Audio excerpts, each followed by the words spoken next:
Good morning, YouTube family. Good afternoon and good evening, wherever you might be. Welcome to Happy Crappy Hour on Escape from Crazytown. This is our weekly live stream. So welcome, welcome. I'm so glad to be with you guys today. I'm going to give you a few minutes to hop on. And while you hop on, I want to explain a little bit. Happy Crappy Hour is we talk a little bit about what went well this week and what didn't go well. So the crappies are what didn't go well and what we learned from it. But then also the happies are what did go well. So we want to continue to do those things. So, you guys, today we have a great topic because I was reading comments this week and noticed that there were some about flashbacks. And flashbacks are really hard to deal with when you're getting over the narcissist. Hey, Mark, good to see you. All right. Glad you're on here.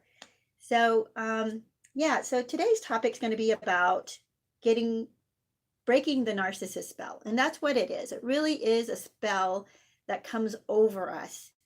And even though it might be months and years later, people will still be affected by the spell.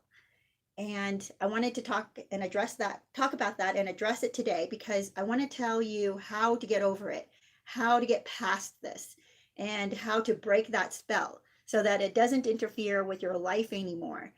It's really bad when you give into the spell, and if you're not prepared, or if you don't have the tools or the weapons, right, the mental weapons, you may succumb to those flashbacks or that spell that's still on you, or that connection that the narcissist still has with you, right? So you guys, let me see here. Okay, great. I'm glad you guys are hopping on. I'm going to talk to you first while others are coming on about my happies and crappies this week, and feel free to post and write in what your happies and crappies were this week. Let me see. My crappy this week is actually I'm snowed in. Yeah.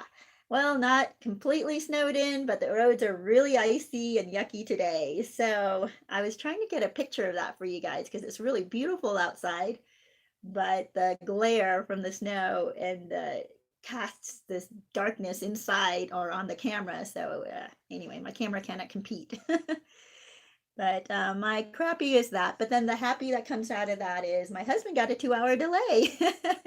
So that's nice. We got to spend the morning together, and that was really pleasant.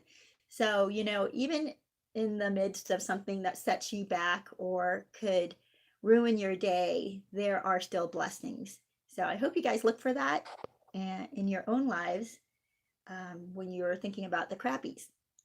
Let me see. Matthew, good morning. Good to see you here. Matthew says it's hard to get over and feels like you will never get over it.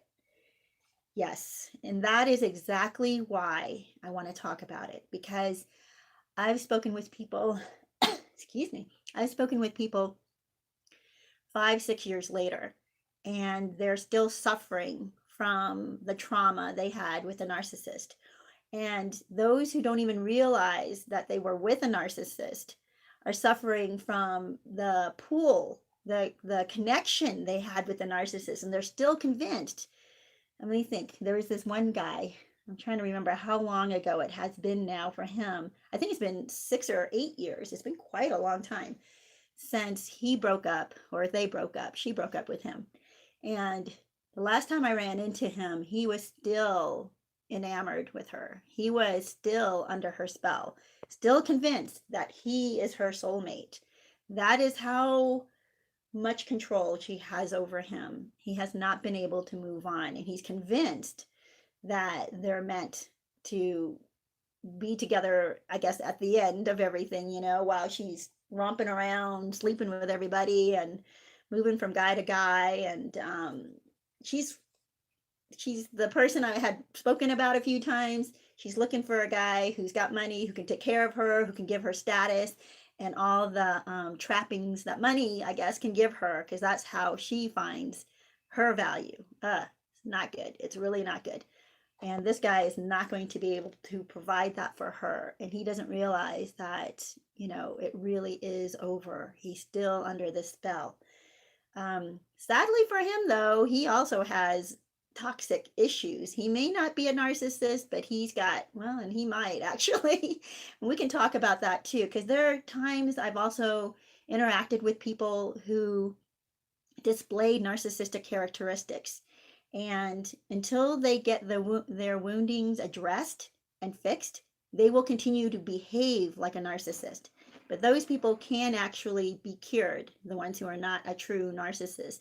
They're just acting out of wounding and have developed a coping mechanisms, right, that look just like narcissistic personality disorders. Yeah, it's really insane. So you guys, so glad to see you guys coming on. Jihad, good to see you. Prodigal Daughter, good morning. And JW, so glad to see you here. You guys, let me see. I want to catch up on some of the comments you have here. Well, my happy this week is, again, you know, I took the time to spend with a friend, and I want to tell you, it's so important that you do that. Make connections outside of your realm of narcissistic, I don't know, mutual friends, I guess, you know, the friends you have with your narcissist. You want to be able to connect with people who are maybe have never dealt with narcissist. And at first you might think, no, I don't want to do that because I want someone to understand me. But what you omit from your life if you don't interact with people who've never had narcissistic trauma, is a normal view, you know, an optimistic, real, and grounded view of people. And they enjoy life, you know, because they haven't been damaged in that way. And they help you laugh again. They help you see the beauty in things. There's a lightness about their soul, right, that pulls you away from the darkness that you just came out of, from the trauma, from the narcissistic abuse. And also others who've been traumatized by narcissists tend to kind of carry around this burden. And this is why I want to talk about that today, breaking that spell, okay? I want to see some of the comments here. So that was my happy. I got to spend some time with a friend who hasn't dealt with narcissistic abuse. And if she has, it's been so minor that she doesn't realize that she just brushed by it, right? We had a great time. It was so good. It was so good to connect with her. We laughed. We talked about life. We talked about meaning, you know, things that are important to us, about the future. And that's the difference, you know, talking to a normal, I don't want to say totally normal, because what's normal, right? But talking to a person who hasn't been traumatized the way we have, you can talk about a real future, you know? You can talk about real aspirations and plans. This is not future faking, right? Friends like that are not future faking with you like the narcissist did. So it's really good to get grounded with people who haven't been traumatized alongside with you, or people who are on their feet and doing well and moving forward. You know, they're healthy. You want to surround yourself with some of those people. It's important to stay connected to that. So that, by the way, is one of the things that does help you start to break the spell. So that's why it's important. All right, you guys, I want to see read some of these comments. JW, oh, hold on. Okay, Matthew says, when they are an irritation and not all consuming, it feels amazing. Yes. So when they're not, it doesn't feel like a spell and it hasn't taken over your mind completely. When you just notice that when you think of them and you think, oh, I'm annoyed, I'm irritated, it's much better than when you're consumed by them. So I agree, Matthew. Thank you for that comment. JW says, it's been 2 years since I was discarded. I'm still healing. I feel like I need 2 more years until I date again. JW, you are going through exactly what so many people have been going through and are still going through. I agree with you. It does take so long and it feels like it. We do want to talk about why though, right? Why does it take so long to heal from the trauma we experience with a narcissist? It's so different because I've had other friendships that have fallen away other relationships that have fallen away, and they don't bother me. They don't tug at my heart. I don't reminisce and pine for them. I just think, well, it's over. That person was a jerk or whatever they were, or, we really didn't have anything in common, or I didn't like that side of that person. And I put them behind me and I'm fine. But for some reason, the narcissist is not like that, even though they've been a jerk. They may not have the same interests that you have. They're not propelled in the same direction that you are. They're they're mean or selfish, all these things that you would easily discard other people, when you see come out of their character. You're just like, I'm not dealing with that. I don't need that kind of person in my life. But for some reason, the narcissist remains deeper and more attached. So I do want to address that. And JW is exactly, you're the person I'm connecting with this morning. You're the person that I want to address this for. Eyes Wide Shut says, oh, well, good morning to you, actually. Says, morning, I'm just mad as hell that there are people like that, and I fell for it. Hook, line, sinker. She keeps calling me. Oh, and it's so much harder, I think, if they are continually interjecting themselves into your life. And that's a happy for me, actually, where the narcissists I know are not continually interjecting themselves into my life. So thank goodness for that. And for some reason, even though we live in a pretty, not tiny town, but it's easy to run into the same people over and over again, somehow I have not run into these people. It's so great. And maybe part of that is because I'm focused on my own life. I'm focused on my things when I'm out. I'm not trying to look for them, and it's possible I may have even been near them and just haven't noticed. So count that as a blessing. If you have gone no contact and have been able to keep no contact with that narcissist, it is a total blessing. And I know some people have a hard time going no contact because they're addicted. They're addicted to the narcissist and they want to reconnect and they doubt themselves and they're carrying around guilt that maybe they need to give the narcissist another chance. All right, you guys. So John says, wow, 8 years. Oh, wait, somebody must have said that. Oh, no, okay, I thought John was commenting on somebody else.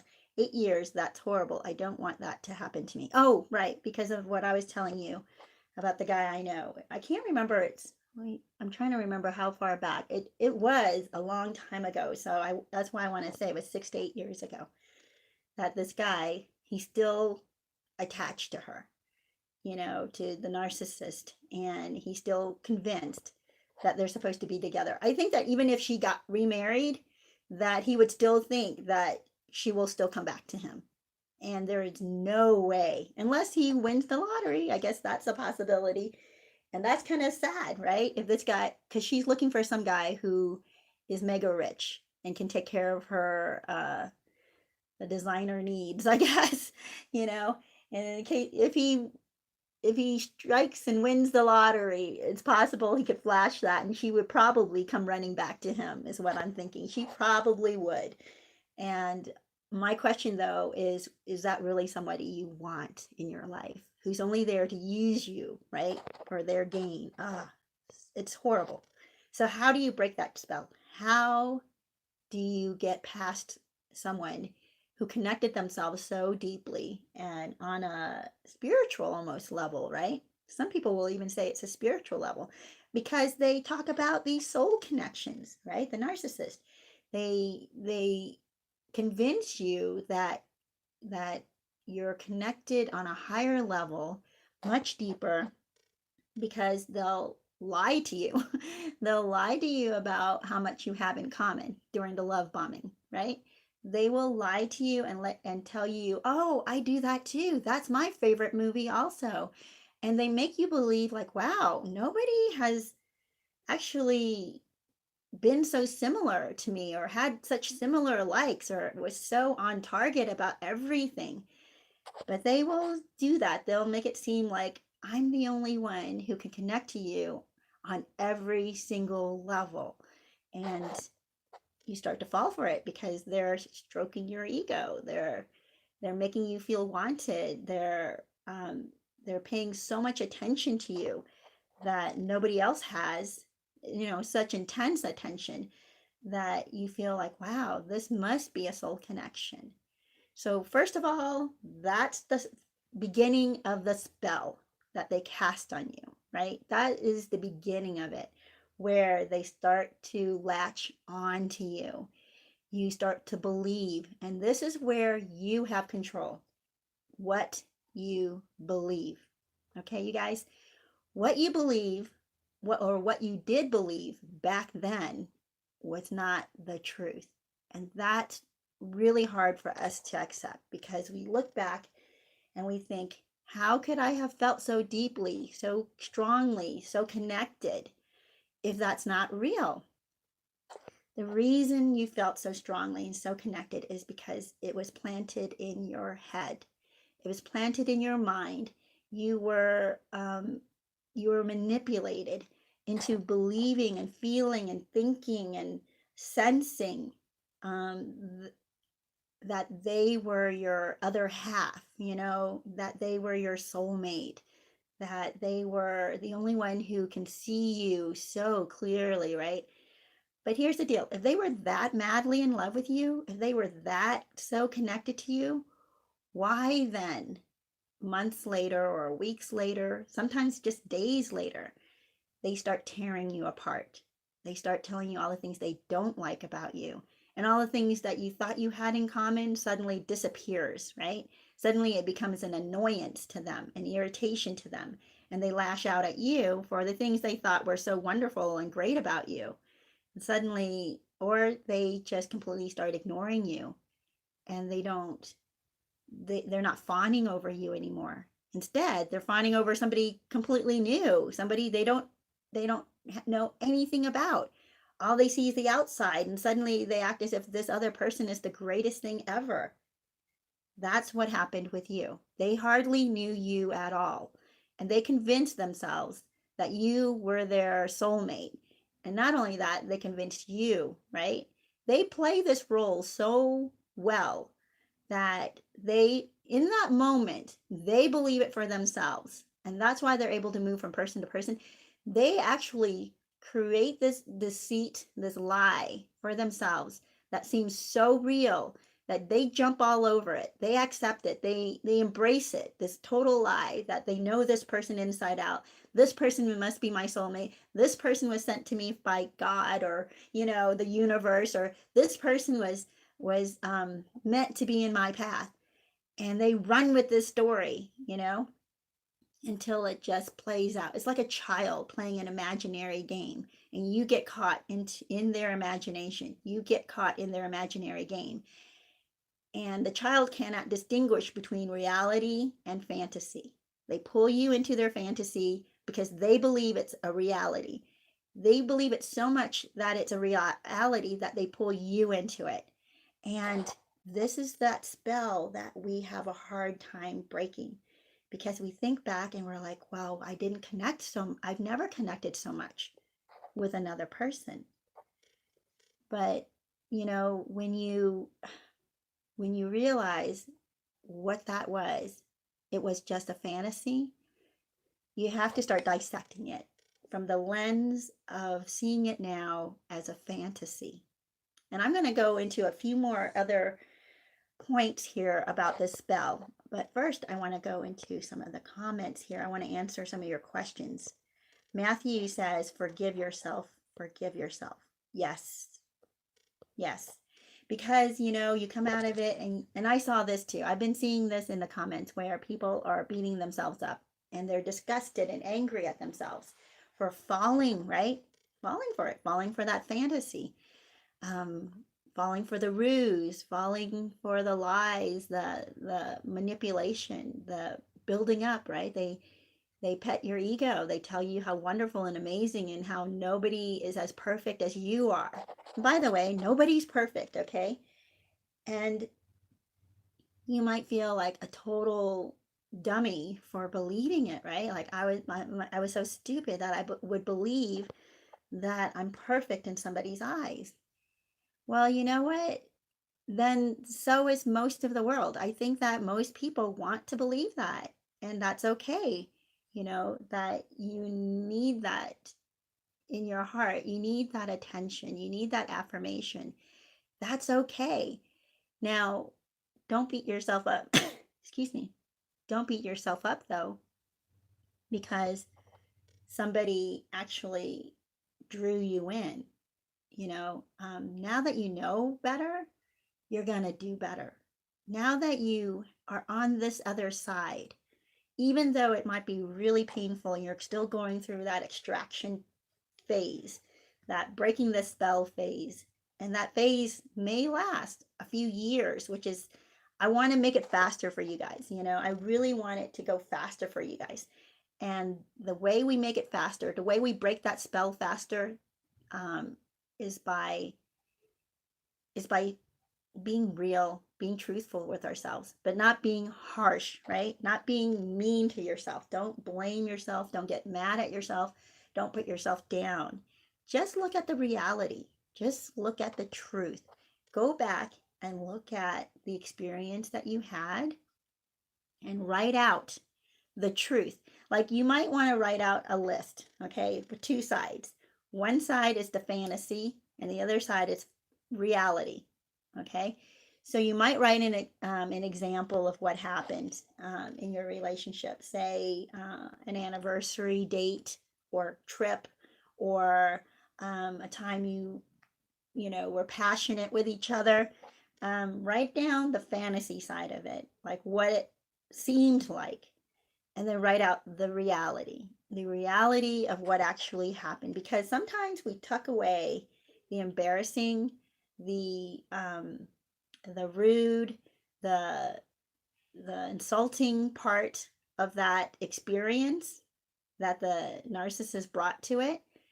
And for instance, maybe you had a passionate night with the narcissist, right?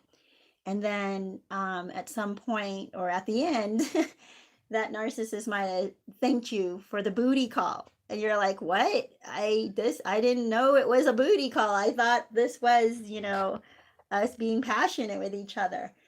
And actually, that's what it'll be. On one side you'll say like how amazing, passion, and blah, whatever, right? But on the other side is, it was actually a booty call. It wasn't that this person loved you. It was that they were horny. And the hard part will be not to feel cheap, not to feel dirty, not to feel guilty, right? About how you let yourself into that situation.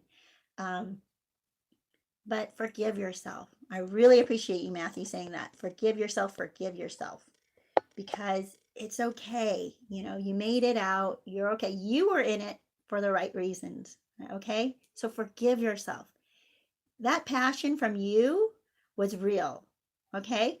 How you felt about the narcissist was real, because you didn't go in there trying to manipulate. You went in there willing to give of yourself. You went in there willing to make this relationship work. Okay? So forgive yourself. You were not the bad guy. Well, let me see here. So Mike, good to see you. Stephanie says good morning. Good morning to you, Stephanie. Mike says the dog is adorable, my friend. No, I commented that before, but your dog is so cute.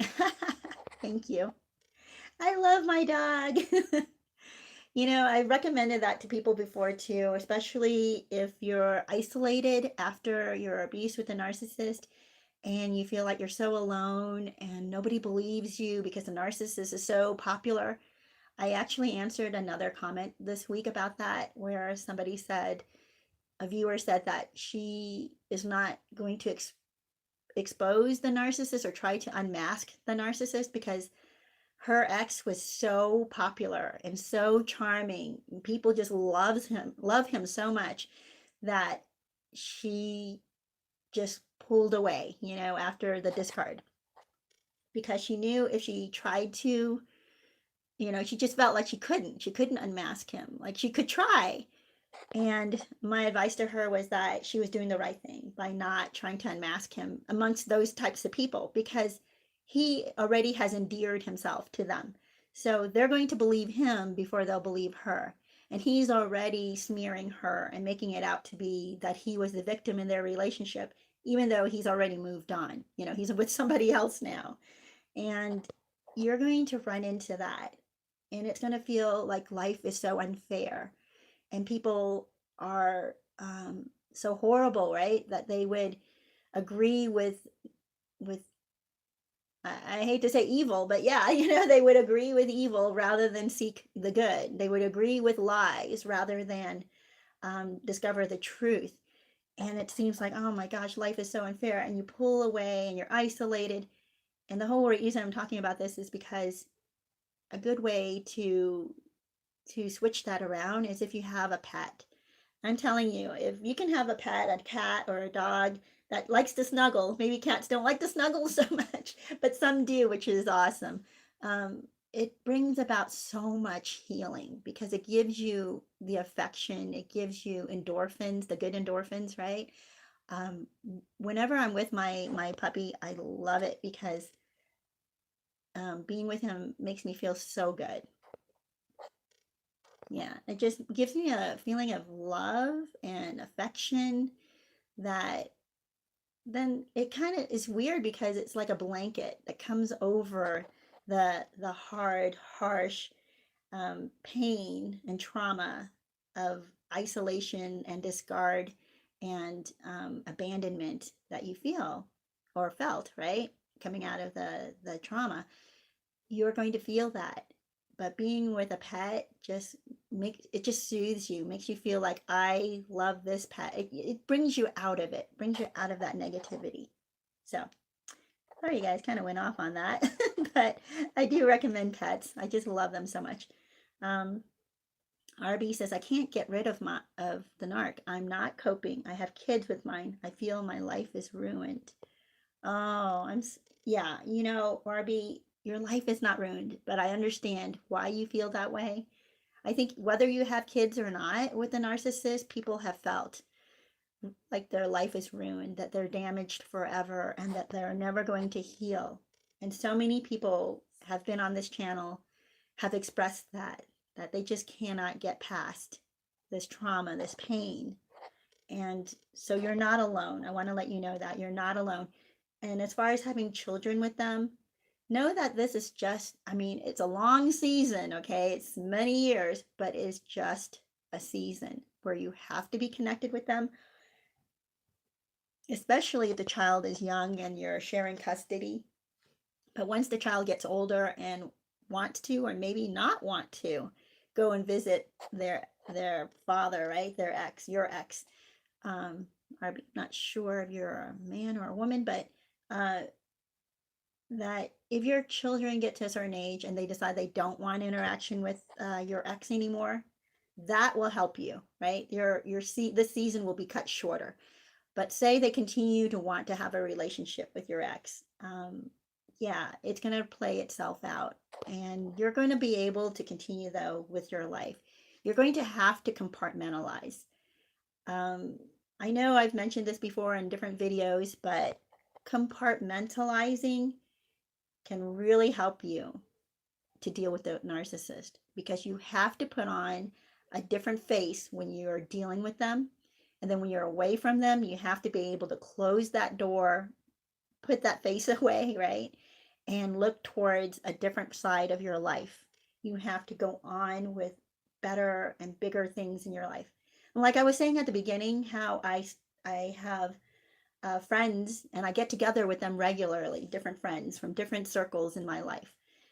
And it's been really enriching for me because to be with people who don't deal with narcissistic abuse, who don't really even ever talk about it, right? Unless I bring it up or they ask me about what's going on with the channel. We don't really talk about narcissistic abuse. We just talk about life. We talk about that part of our life that's exciting, that we're planning for, the future, you know, what we want to be doing, what we're doing now or working on. So that's the compartmentalizing that really is good for you. So RB, that's what I would suggest for you. I know that right now it's probably all consuming because you're sharing custody with the narcissist. But even with children, you can compartmentalize. The time that you have with your children, you have to ignore that the other parent. You do. You have to just ignore it in your mind. And you have to interact with your child or children as if the other parent doesn't exist. So give your child everything that you can as a parent, right? Give your child the attention that you would have wanted when you were a child, right? Or maybe you did get. So give them that. And don't think about the narcissist. You have to separate. Like, your time with your children is not your time with your children and the narcissist, right? It's just your time with your children. So do things, plan things, create things together, build a future with your child, make plans for the following year or month or week, go on outings. And in doing those things, even if your heart is not in it, right? Even if you're like, oh, I'm in so much pain. But say, for instance, going to a pumpkin patch, right? That's that time of year here now. Going through a corn maze, going into the country and seeing the fall colors, taking them to the zoo, just planning things like that. Even if your heart is not in it, taking your body through those motions will help your mind to start to catch up. Your mind will start to follow along. Your mind will start to engage. And especially as you practice being present with your children, like really listen to them, listen to their heart, joke with them, play with them. I had a friend who told me, this just reminds me, this is years ago, but she loved watching me playing with kids, because the way I play with kids, little ones, I'm talking about, like 4 years old, 3 years old, 2, 1 years old, I would roll around on the ground with them. Like, I would tackle them and roll them around and tickle them and throw them in the air. And, I'm very tactile. I'm very there. And the kids love that attention. Now, my friend didn't do that with her own children, and she would watch me do that, and it encouraged her to do the same thing with her children. So this is what I'm saying. It's like, really engage. You have to compartmentalize so that you can engage with the people who are right in front of you, right? The narcissist is not right in front of you. That your ex might be in another state, might be in another town, but definitely is not there with you when you're hanging out with your kids, when you're baking a cake with your kids, or when you're making dinner with your kids. The narcissist is not there unless you invite them in. So compartmentalize. So you guys, RB, I hope that was helpful for you. Eyes Wide Shot says, I'm keeping no contact. That is excellent. And that, you guys, is key. Huge, huge key. But the other part is, that spell, whether or not you're in contact with the narcissist. And this is what I've seen. People having a really hard time moving on, even though they barely ever interact or even have no interaction with the narcissist. But their mind, their heart is still pulled towards them. And I've experienced this myself. I experience what's called flashbacks, right? Another viewer was writing about that this week, that she had flashbacks. And with these flashbacks, it was flashbacks of the love bombing, the passionate times, the good times. And it made her long for the narcissist, even though it's over. He's discarded her. He's moved on with somebody else. And this is that spell that I want to talk about, this flashback. How do we stop that flashback from consuming us, right? From taking over our mind, taking over our body, taking over our day, our week, our year, our life. And I think we've all experienced this flashback, right? Some of you may still be experiencing the good flashbacks, if you will, where you're enticed and you're reminiscing and you're feeling fondly or fondness back towards the narcissist because you're thinking of good times. And this is where I wanted to tell you guys, make this list. Make the list of reality and fantasy, because that time that you have a flashback, write down the fantasy and then write down the reality. What really happened there, or how they completely obliterated that good memory by cheating on you, or by lying to you, or by making you think that you were the insane one for accusing them, right? Right? You have to be honest with yourself. Write down those things that are really, that really happened in those moments. Now, that's one way to do it. But my favorite way actually of fighting these flashbacks, by the way, and I've done this and it has helped me, it's come to the point where it is my go-to tool to fight these flashbacks. Because every once in a while I'll have a flashback. I'm like, oh yeah, I remember that fondly. And by the way, the reason you remember things fondly is because during that time, endorphins were, and hormones were created inside of your body that they call them bonding hormones, serotonin and I can't remember the names of them at this point, but there are these bonding hormones that develop inside of your body that are emitted, and it creates these memories. So your memories are attached to happy, bonding type feelings.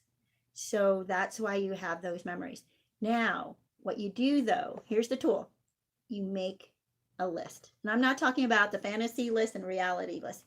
This list is all the junk, all the crap, all the bad things that they had done. Okay. Every lie, every time they insulted you, every time they demeaned you, every time they rejected you, every time they weren't there when you needed them, right? Every time they took you for granted, every time they used you or stole from you, took your credit card, right? Ran it up. Write those down. Now that you have that list, and it doesn't have to be a long list, like write the major things down. Have a list of about at least 5 to 10 things, right? Major things that just broke the relationship, that you know there's no way you would ever accept this type of behavior in any other relationship. Write that down. Every time you start having a flashback, a fond memory, that is, that kind of flashback, look at that list. Look at that list until you get to the point where you have it memorized, so that anytime, this is how it works, you start to feel fondly back towards the narcissist, you start to reminisce about a time, you interrupt that fantasy thought in your head, and you go through your list, start reading your list. It will snap you out of that fantasy world that the narcissist created. All the future faking they did, it'll snap you out to reality. Okay, you guys, so I just wanted to let you know that. Here we go. JW says, plus I have a 3-year-old with the ex-narc. We do not have a parenting plan at this time because he's too toxic. He only sends money. His absence is actually peaceful. Oh, that's good. I'm so glad, JW. You know what? If he doesn't want anything to do with your child, that is the best thing. Do not make efforts. Do not go out of your way to connect your child and push your child onto your ex, okay? If your ex wants to have a relationship with the child, and when the child gets old enough and wants to know the ex, then you'll have to cross that bridge when that happens. But I'm glad for you that it's actually peaceful and that he's sending money, so that's great. Eyes Wide Shut says, thanks to Mike. JW says he got on drugs with his new supply and had a stroke at age 31 a few weeks ago. His mouth is twisted from all the bad things he said. Wow. Wow. Yeah, you know what? Narcissists live a very toxic life and they don't age well. So you may not have a lifetime of this, but you know, I also know narcissists who are in their 70s, so hopefully at that point you will have hardly any interaction at all with the narcissist, or no interaction really. There's no need to have that at that point. Shortchange says, been separated 6 months, but she still comes by to see grandchild. Sets me back and house needs repairs before we can sell. So hard to go no contact. So hard. Shortchanged, especially 6 months is not as long a time as we might think, right? In healing from narcissistic trauma, because in other relationships we might be able to heal more quickly, but like I said, the connection that we build with the narcissist is so deep, so strong. The hormones that were released while we were with them, the bonding hormones, the love hormones, that keeps our mind connected to them. It's not our soul that's connected. It's like our body is tricking us into thinking that this is a safe person or that this is a good person, because we had the memory attached to a good bonding hormone. It's terrible, but that's the way our bodies work, and it's scientific where we can't change that, right? But we can create new channels in our mind. And that's why we make the list. We make that list of the terrible things that they've done so that we can see them for who they really are and not be conflicted or deceived by what our old memories had told us. We have to make new memories and new realizations. And once you practice those new realizations over and over again, they actually overtake the fake memories, right? The times where you did bond. So I feel you. I feel you, shortchanged. I get it. Well, yeah, if anything, start working, start making those repairs. If you have to, get online and start doing what you can. Get on all those online sales sites too to get the parts and pieces that you need to repair your home. Because if I were you, I would get that done as soon as possible so that you don't have to have the narcissist come back into your house again, and you can get rid of the house and move forward.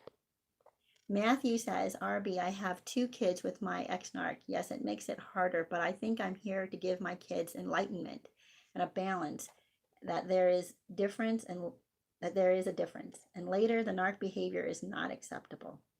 Yeah, exactly. As a parent, you have to be the one who brings stability and a good example to your child. The narcissist is not going to do that. They may confuse your child. They may love bomb the child at some point too, but the child is going to see the two sides, right, of the mask. They're going to know the narcissist's sad or terrible or ugly side, but they're also going to know the love bombing side. At some point, it will be appropriate for you to have these discussions with your children, as they get into preteen, teen years. Yeah. And you're going to show them. And I'm so glad you pointed that out. You're going to be able to show them what's acceptable and what's not acceptable, right? Behavior. That's excellent. Eyes Wide Shut says, I'm so much happier and better off to have my old self back. I hate my ex, the narc, but seeing her or hearing her voice sends shockwaves through me. Yeah, I can understand that. It really does. It does send shockwaves. It's that spell. It's that.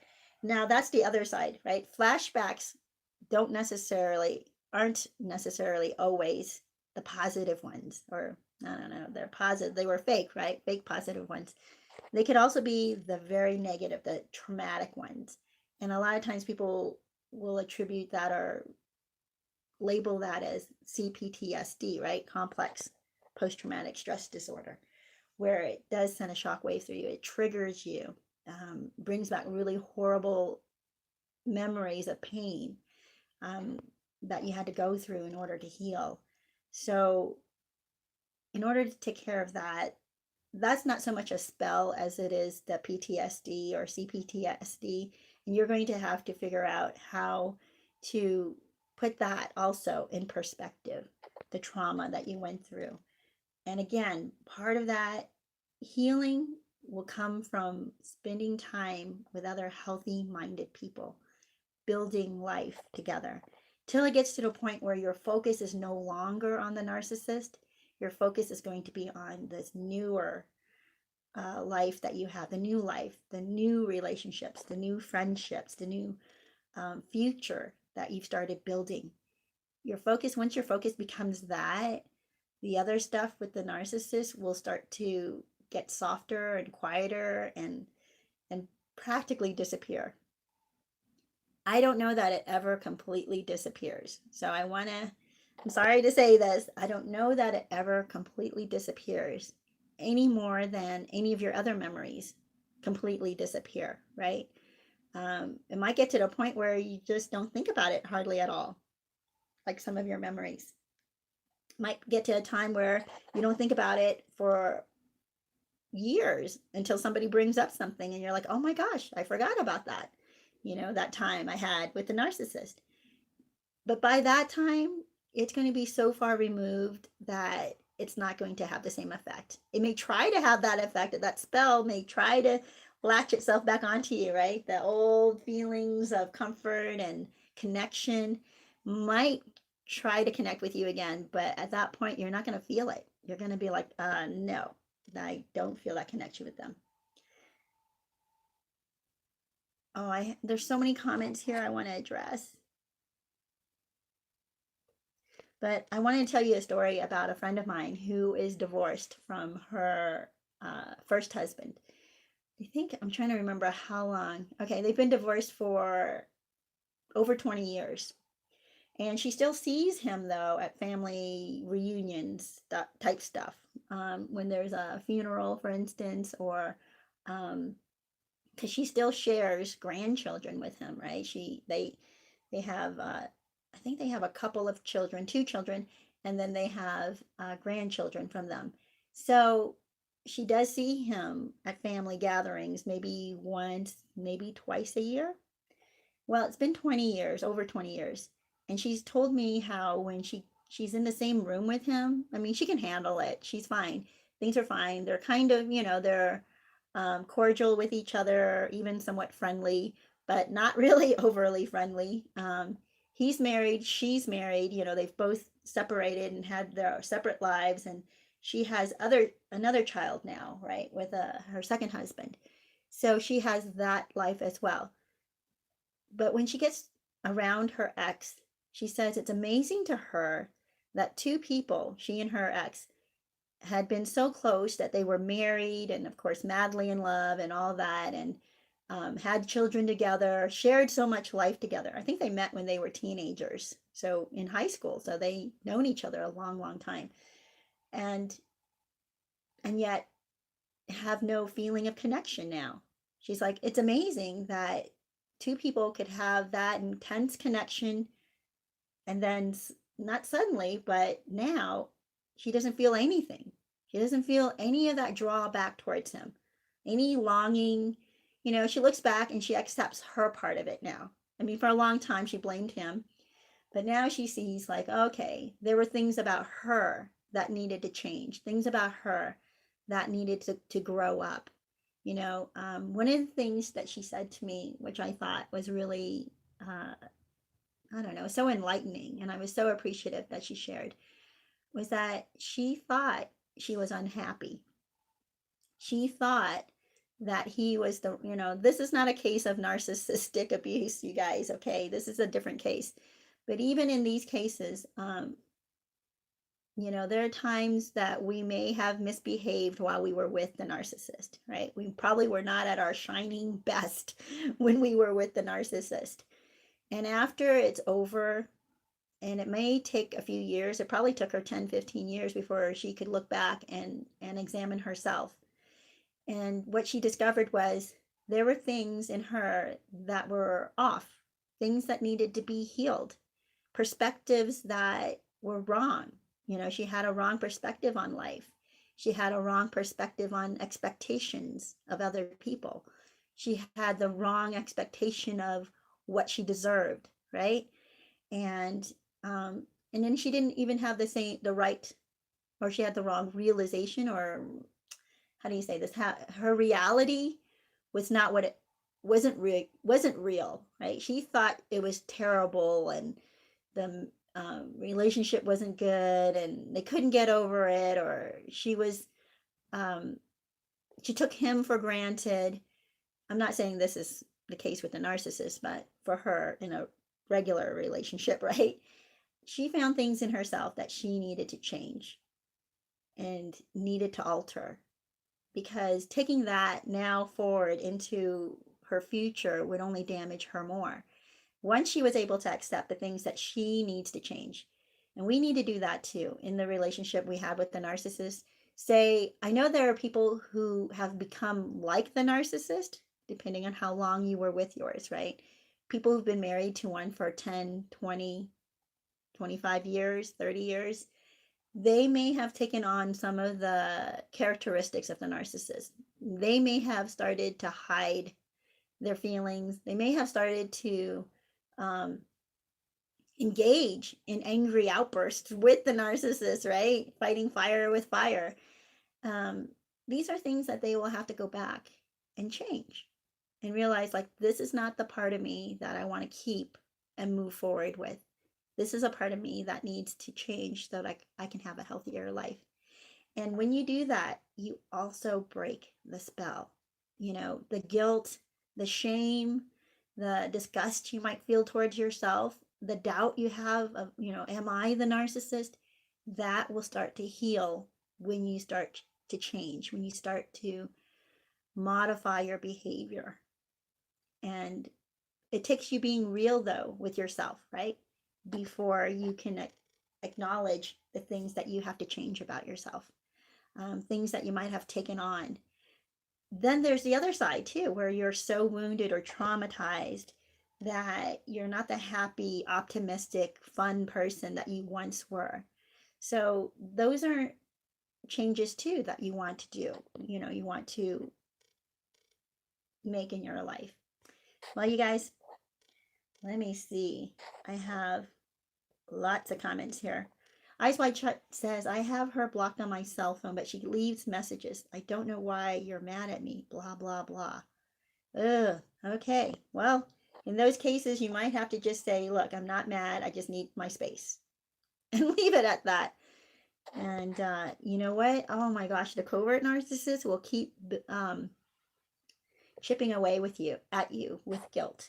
So be wary of that. Be careful of that. Try to keep it no contact. Eyes Wide Shut says, I forgive myself for not knowing what I didn't know until I knew it. That's great. Mike says, my ex made false accusations about me, especially when it came to music I listened to and enjoy. Like I was falsely accused of being a Satanist. Wow. For enjoying metal music. She always told me I was going to hell for enjoying the music I enjoyed, but then I would catch her at times jamming to that music she claimed she hated. I would think, what the? Oh my gosh, Mike. Yes. Oh my gosh. Yeah, their accusations towards you is actually what they believe about themselves. So all the things that she called out on you are things that she is struggling with herself, that she has doubts about her own, whether she's going to hell or not, I guess, Oh my gosh. Yeah. Matthew says the reality is you got played and it was all for their self-gain only, period. Yeah. This is part of facing our reality. But also, some of the spell that we have to break, by the way, and I'm glad that Mike brought this up, is the projection that the narcissist committed on us, right? They projected themselves onto us. They projected what they really believe about themselves, but they accuse us of. So that's why writing the fantasy and the reality list, right? One side's fantasy, one side's reality. So the narcissist fantasy was these lies and projections that they made towards you, right? About you. I'm sorry, projections that they put onto you. And then the reality, though, is, oh, this tells me that they're the one who's struggling with metal music and not just enjoying it, but enjoying it for the wrong reasons. They're the ones who are the cheaters or whatever they accused you of, right? They're the ones, they're calling you insecure, or they might be calling you beta, right? No, they're the beta, and that's what they're afraid of. So, think about that. Think about what the projection was. The real story here is that it was all about them. It wasn't about you, even though they accused you. Now, the spell is that we accepted the lie, the projection, onto ourselves. And then we started believing it about ourselves. Now, that is the spell that continues on, right? The self-doubt that we continue to have. We'll think about the narcissist and then think about, oh, the narcissist called me this, called me weak, called me insecure, called me a cheater, called me whatever. And you take that on. That's the lie. That's the spell that you need to break. Break that off and put it back onto the narcissist. Convince your mind. You have to talk to yourself and convince your mind to see the narcissist in all the ways that they accused you of. And that's how you break the spell.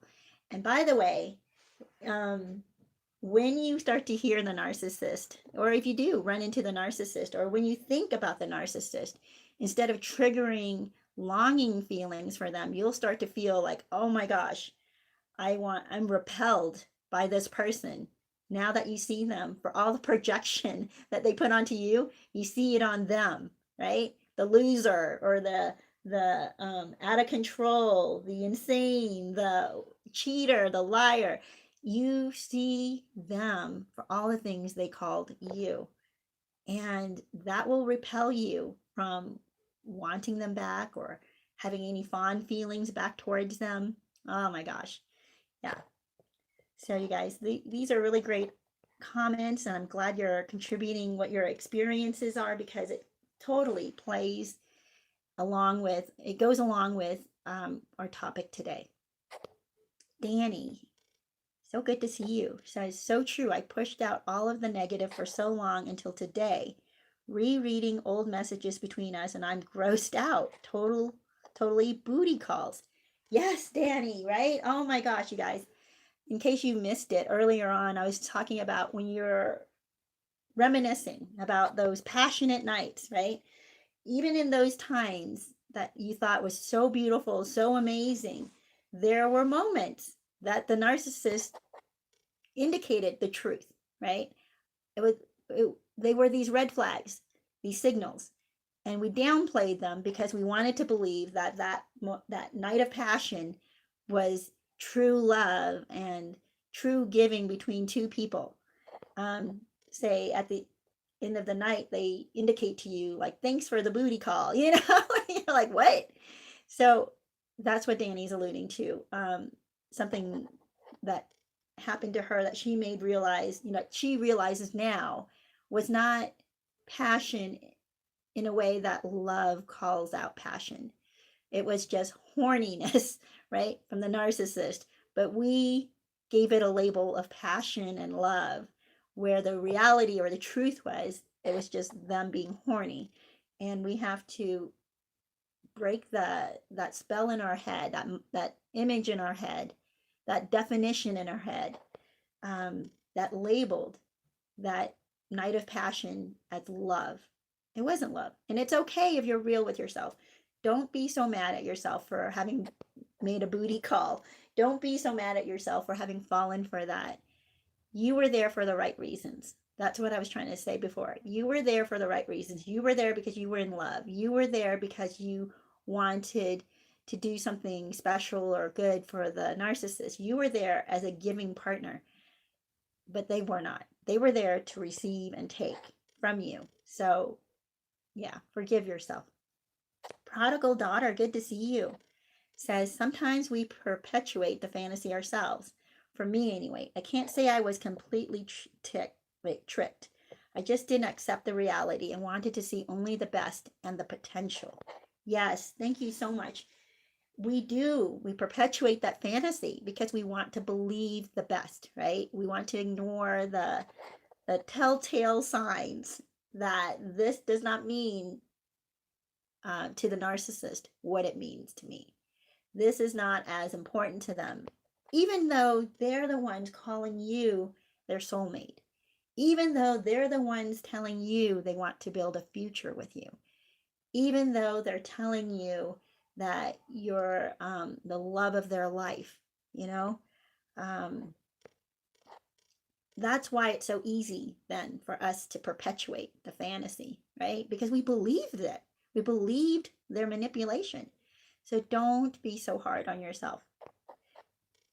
What you need to do, though, is just be in reality. Be real with yourself, but don't be so harsh with yourself, okay? Mike says, my ex was such a counterfeit. Yes, they are. They are. Narcissists are counterfeit people. They make counterfeit relationships. They have counterfeit connections with people. And oh my gosh, yeah, that's a great way to put it. Eyes Wide Shut says, for 2 years she wanted to have sex, but I just couldn't do it because something was off about our love. Yeah. Yep. So that's really great that you were able to see that, Eyes Wide Shut, that you sensed that something was off. Joanne, good to see you, says holidays are Narc's favorite time to try and destroy your happiness. Be watchful. And this is so true. You know, in your list of, like I told you, when you start to fantasize or you have those flashbacks that pull you back into the fantasy world that the narcissist created, the love bombing, the future faking, all of that stuff, even the projection stuff, right? When that starts to come back to you and you start to miss the narcissist because you believe you need the narcissist, make sure you have your list ready, your list of all the things, or at least 5 to 10 things that were deal breakers, absolute deal breakers, that the narcissist committed against you, so that you're equipped to combat those thoughts, the flashback, the fondness, the yearning, right, that it creates in you. And once you read your list, you are not going to yearn for them, right? You're not going to long for them. You're going to be repelled by it. You're going to be like, oh my gosh, how could, oh no. You know, and immediately the love bombing picture disappears. The night of passion disappears. You're like, blah. Okay, it was great, but it's gone and I'm done. You know, you can compartmentalize it. You'll be able to close that chapter. It's so good. Let me see. Matthew says, I feel sorry for my ex-narc. She will never feel love for real. She is a broken record stuck in purgatory. Yes. Yes. Oh my gosh. I don't know who it was, but somebody wrote on my, maybe it was, somebody wrote a comment this week, and they, I don't know, they alluded or identified themselves as a narcissist. And part of me thinks, you know, those who think that they're the narcissist, who believe they're the narcissist, they very well may be the narcissist in the relationship for sure, right? Because they exhibit all the narcissistic characteristics. And the thing, though, is that they know they're stuck in this wounded state. They know that they cannot get out of it. And they'll just resign to the fact that I'm just always going to be this way. I'm not, you know, I cannot connect with people. But what really is happening there, I think, are people who are not able to see, they're not able to break out of it. But I think there is a way for them to break out. Like if they are really true with themselves and they are willing to do the hard work of seeing the reality of who they are and how they treat people, and take responsibility for themselves, you know, be accountable to the people that they have been hurting. If they can do that, I think they can break out of it. But true narcissists out there, they can't even see that they're the narcissist. The ones that want to say that they are the narcissist, I think they have other problems. I think they have grandiose, what do you call it? they have this fantasy that they are somehow special and separate from everybody else. So they want to identify as a narcissist, as a user, because it gives them a feeling of control. It gives them a feeling of power, which they probably felt like they didn't have control or were powerless at some point in their childhood. So that gives them a sense that they're powerful and they're over people, over all of us, right, who have suffered. So they want to identify themselves as a narcissist. I don't think narcissists really do identify themselves as narcissists, other than, I mean, they can say it. If they're a psychopath, they can say that they're a narcissist, and you're like, yeah, you are. And then just, it's just interesting that they think that somehow telling people that they're a narcissist will garner them some attention, or they call it some admiration. So weird, so weird. It's a different kind of brokenness that I think a psychologist would have to get into to explain better. It's absolutely crazy, absolute crazy town. And the bottom line really is, you don't want to deal with either. You don't want to be manipulated by either. And no, staying with that kind of a person is not going to get better and better. It's going to get worse and worse, because so long as they choose to remain in that toxic, wounded place in themselves, where they do treat people the way narcissists treat people, you do not want to be around for that. You don't want to throw yourself on the train tracks for that, and it's not going to change for them. Yeah. You know, Joanne had mentioned holidays, and yes, holidays are coming up. So if you have narcissist family members or friends, and you know you have to interact with them during the holidays, be prepared, right? Go in with an exit plan. Go in with certain boundaries, that you're not going to talk with them about certain topics that you know they will go crazy over. And if they start to behave a certain way, you know you can leave, you know, just, or tell them they have to leave. So have an exit plan. Yeah. Eyes wide shut. My little Chihuahua wiener dog, Chewini, so cute, is my heart, and I just love him to pieces. Aw, I know, I just love little doggies so much. And big dogs too, they're so sweet.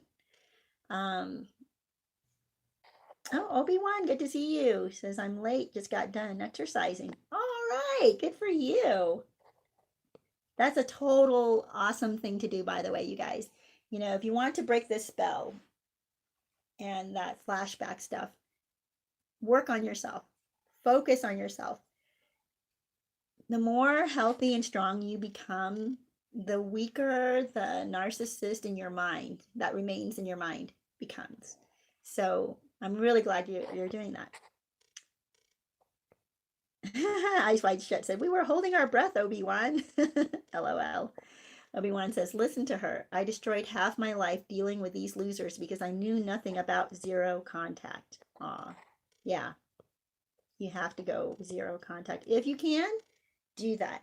But people feel, you know what? Normal people like us, we feel a bit of guilt cutting people out of our life, right? We feel like, you know, I'm not that kind of person. I don't give up on other people. I'm going to still be their friend, you know.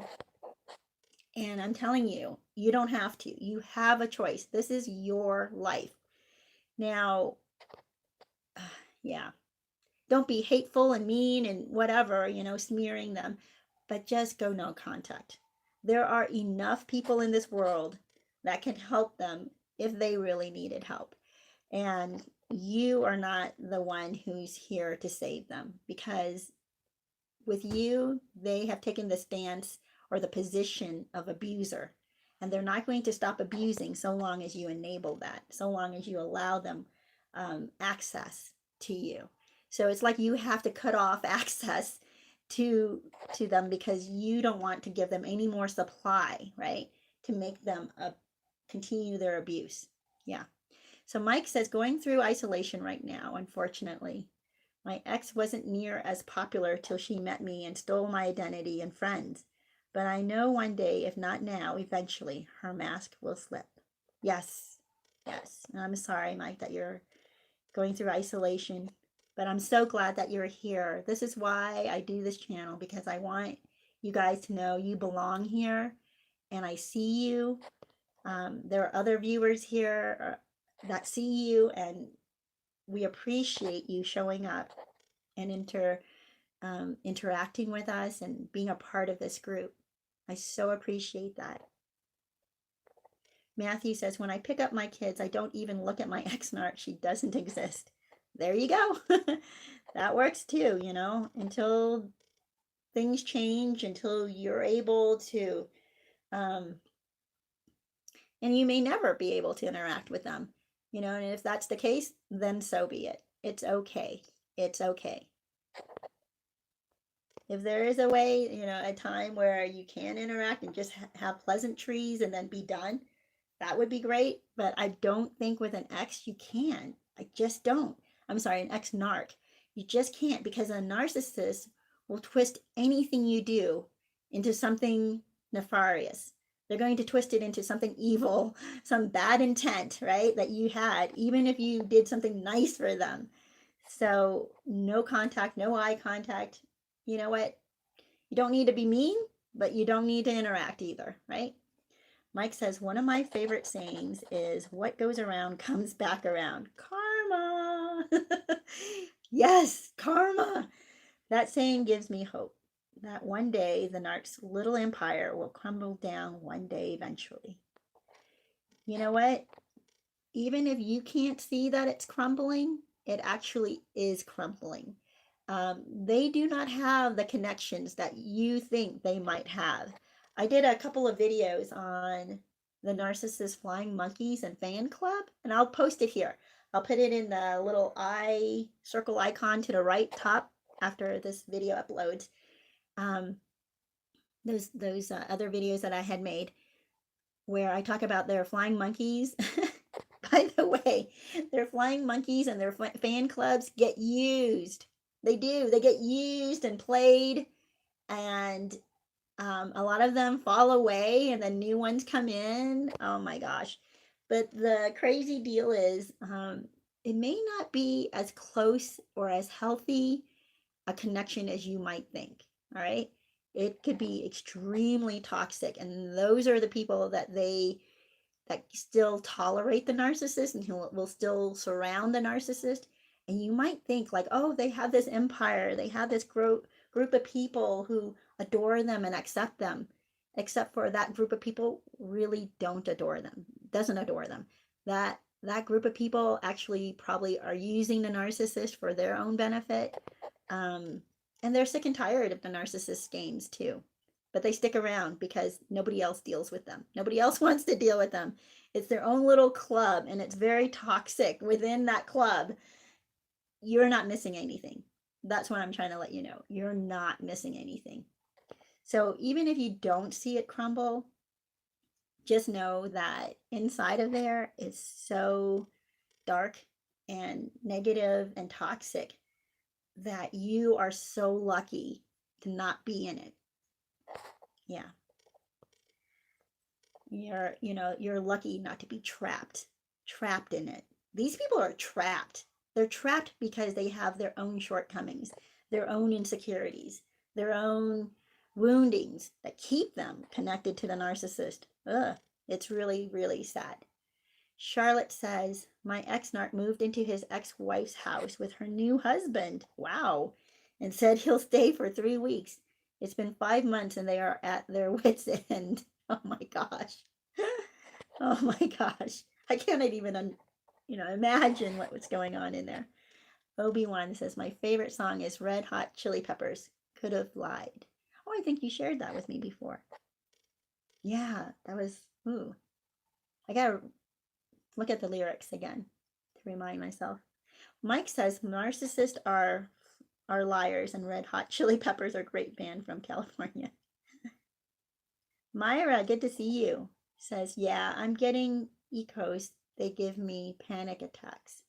Can you explain to me what echos are? Echoes? Is that what you're talking about? Getting echoes?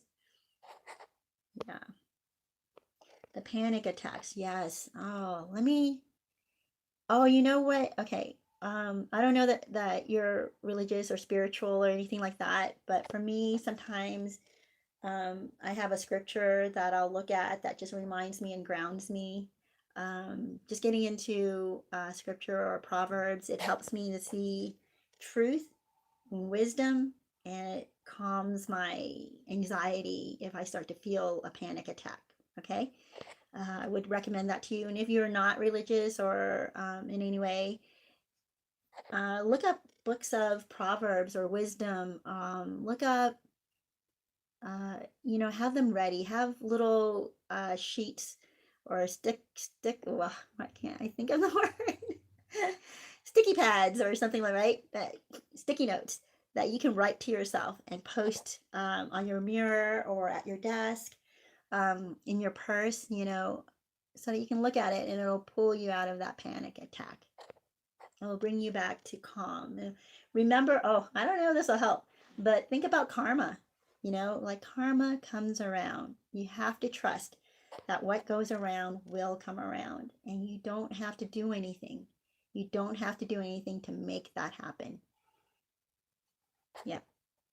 Charlotte says, luckily I went today with my mother to my brother's house, staying there until Saturday night. Oh, okay. So you're extricating yourself from the narcissist in your life. I'm not sure if you're still with them, I guess. Oh, Mike says panic attacks. I used to get those a lot, Myra. Yeah, I think we kind of, you know what? I did too.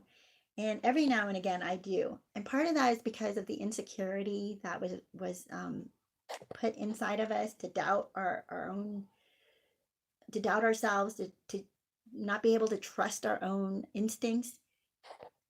So that's why you have to have something pull you right back right away. Obi-Wan says, Mike, check that song, Could Have Lied. You'll like it. Oh. Charlotte says, I think panic attacks are the body telling us something is wrong. Body telling us something is wrong. Hope you feel better, Myra. You deserve it. Yes. Thank you, Charlotte, for pointing that out. I do have a video also about that where I think it was called Don't Go Back to the Narcissist, Trust Your Gut, because your body does tell you when you're in danger, so listen to it. Your body tells you this is negative and this is bad or this is wrong, and you may be having a panic attack or anxiety over that. So then what you do is you have to extricate yourself. You have to say, okay, am I really in danger, and what danger am I in, and how do I remove myself? Have a plan, right? Have this exit plan. But if it's the kind of anxiety where you're just worried about the future, have the hopeful messages, the proverbs written on sticky notes that will pull you out. Yeah. Like there's one that says something like, out of every difficulty lies opportunity. I remember that, like there's opportunity. One of the things that I've been doing lately, and I forgot about this, but I have been doing this the last couple, or actually this week, and I don't know where it came from, but I just decided for myself, because I was afraid of something. I was afraid of taking a step forward in a certain venture that I'm starting. And so that day, what I said to myself was, what would I do if I wasn't afraid? So did you guys catch that? What would I do if I wasn't afraid? And just by saying that, it calmed me. It gave me, I felt I was able to go, oh, well, what I would do is, and I was able to think straight. I was able to make decisions. I was able to see more clearly and calm the worry, the anxiety, the doubts, right? The self-doubts. It was great. So I would recommend that too. If you are dealing with anxiety, ask yourself, what would I do if I wasn't afraid? And just by saying that, it's sort of like you face fear in the face, right? And you tell it to get out of here. It's really awesome. It's like facing your anxieties and telling it to get out of here. Okay.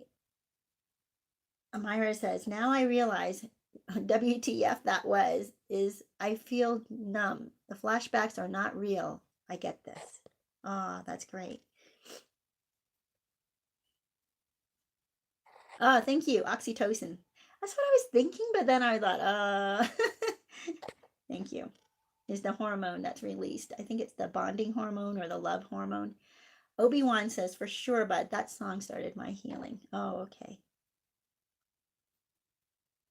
Ah, there's some songs being recommended here. Queen, I Want to Break Free. Nice. Jihad says, I can write a book about everything the narc did. Yeah. Yeah. But keep that list in your head so that anytime you start to, what is it, the flashback comes at you, or you start to feel some kind of tug towards the narcissist again, oh my gosh, you think about that list and right away you're going to be like, no, I am not heading in that direction. Matthew says, swim in the kids' love. I love that. I'm so far behind in my comments. I think that had to do with somebody here who had, actually, there are a couple of different people who are sharing their children with the narc. And what we have to do is, yes, dive into our children's love and loving our children. It's wonderful. Matthew says, my kids are my focus away from ex-narc. Yes.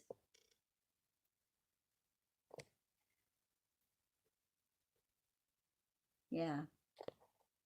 Just reading these comments, you guys. Myra says, the narc I was with, that is still hard to admit. He could be a celebrity narcissist. He was a genius at it. Yeah. Harvey Fantasy says, fantasy. Second child was born. Felt family was complete. If I stayed, we could have had a super life as a family. Reality. Impregnated another woman at the same time. Yes. Thank you, Harvey. This is exactly what I'm saying. When you make your other list where it's fantasy on one side and on the right side, it's reality. And when you make that list, you start to change that connection in your mind. That oxytocin that was released when you were with the narcissist and had some experiences with them, that binds you, right, chemically in your mind to them. It's this chemical bond that's created in our memory, with our memory, about the narcissist. That's why we think fondly of them. So, because when you think of them, that oxytocin is released again. That's why we feel like, oh, you start to miss them and you want to bond with them again. And you're craving them.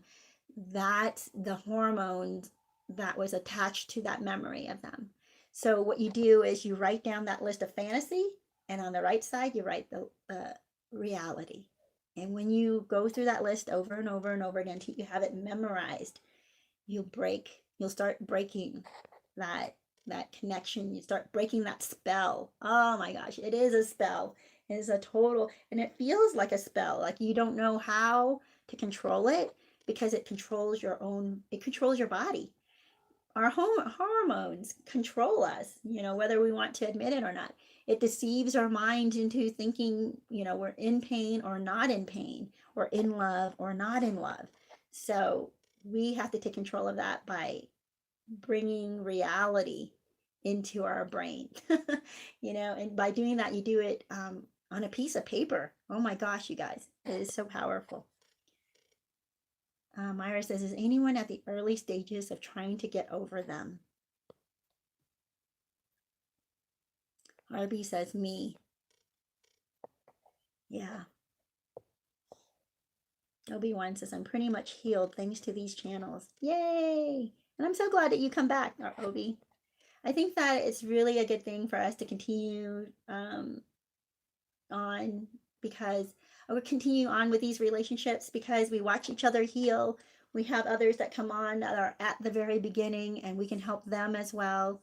It is horrible. And you might feel like, I want to commiserate with somebody else who's going through exactly what I'm going through.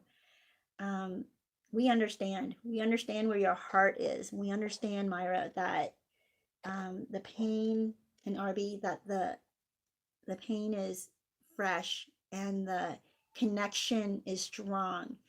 And that's why I hope that giving you some of these tools, mainly, facing reality, You have to snap yourself out of the fantasy. Make that list. Make that list of what the narcissist had done, because you're going to need it. You're going to need it so badly. That really helped me at the beginning of my healing, where I was able to remember this list and snap out, because there were times I wanted to reach back to the narcissist and rekindle our friendship, rekindle a relationship, maybe even just stay in contact, because I didn't want to be a terrible person. When I went through all of that, but the list snapped me back into reality to make me realize that this is a dangerous and toxic situation, and I don't have to put myself back into that position. So I hope that this does help you. Eyes Wide Shut says, every time we went shopping, the narc would push the shopping cart and I'd be walking beside her and she'd run me into the shelves, always pushing the cart in front of me, so I have to stop. What? Oh my gosh, I'm sorry, I was laughing at that. At first I was like, is this like a playful thing, or is this just a mean-spirited thing? Yeah. And if it was painful and she was planning on causing pain, like, what the heck? That's weird. Oh my gosh. Oh, I'm not going to get into it. You guys, we are almost at the end of our hour and a half. I talk about happy crappy hour being an hour, but it's actually an hour and a half. I've noticed that I kind of need that in order to get through more comments, and I wanted you to have the opportunity to get into your stories and also interact with each other. But I'm going to be wrapping this up soon. If you want to say goodbye to each other and wrap up some of your comments and conversations. So you guys, let me see. Oh, okay, Myra, I do want to address this. My last Hoover was over a week ago. He said, I love you. I can't move past you. He's mirroring my feelings, isn't he? Let me see if you guys.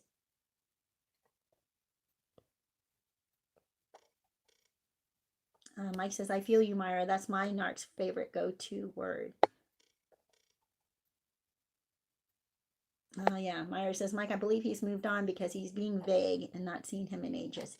Yeah, Myra, what happens here is they want to keep you on a string. They want you to believe that they still have a connection to you, so that when they are tired or done with whatever they're exploring right now, and it spits them out and they have no other place to go, they will try to come back to you. Yeah.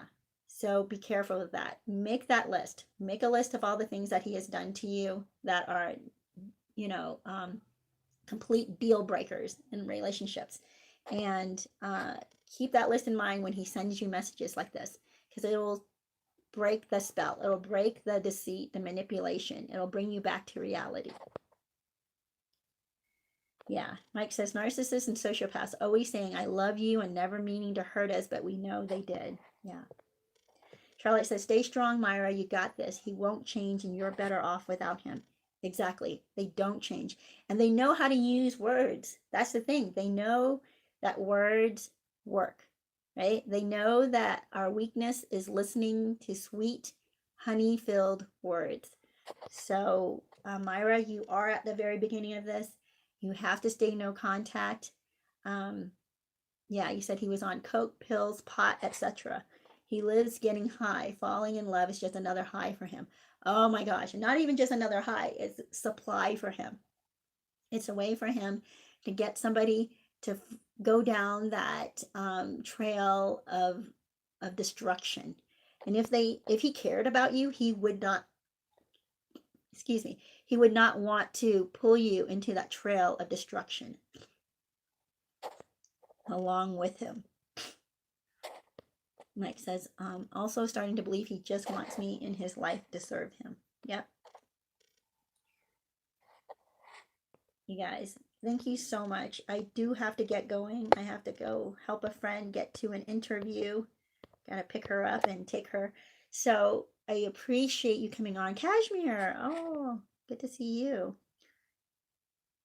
Okay. Oh. Since I was sold on his sweet, charming, loving words and poems and presents he'd shower me with, but his actions were opposite. Yes. Oh, and see, Thomas, good to see you again. Well, sorry, you guys. I am at the end of my hour and a half, and I have got to get going soon. So, God bless you guys. I wish you so much love and healing and hope and joy. And if you're, oh my gosh, another one of the most wonderful things that helps break the spell, by the way, of depression, if you're going through trauma, the trauma side of flashbacks, the PTSD, the CPTSD side of things, watch comedians. Watch comedians. They are hilarious. If you want to go into my playlist, I have a list of comedians that I've watched in the past. I really should be adding to them because there's so many wonderful ones out there. But I love dry bar comedy. I love clean comedy. I do watch some unclean comedy, but generally I like the clean comedy because they're more upbeat, right? They're more positive. Don't go with the negative comedy so much. You want to stay positive. So the comedians really just pull you out of that stress, of that trauma, and you'll be able to break out of it in your mind. So you guys, many, many blessings to you, and I will see you next week. Thank you so much for joining me.